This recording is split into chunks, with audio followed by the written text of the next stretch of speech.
30 రోజులు తెల్లవారుజామున నదీ స్నానం చేసిన ఫలితం కానీ, 30 రోజులు తెల్లవారుజామున చన్నీటితో స్నానం చేసిన ఫలితం కానీ మీకు కలగాలంటే కార్తీక మాసంలో మొట్టమొదటి రోజు అంటే పాడ్యమి రోజు, కార్తీక పౌర్ణమి రోజు, కార్తీక మాసంలో ఆఖరి రోజు అంటే అమావాస్య రోజు, ఈ 3 రోజుల్లో తెల్లవారుజామున నదీ స్నానం చేయండి, లేదా ఇంట్లో అయినా సరే చన్నీళ్లతో స్నానం చేయండి.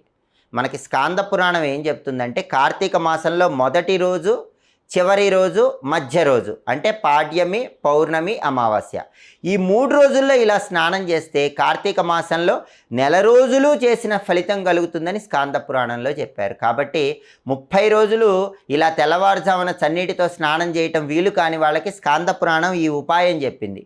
ఈ 3 రోజులు స్నానం చేయండి, 30 రోజులు స్నానం చేసిన ఫలితం పొందండి.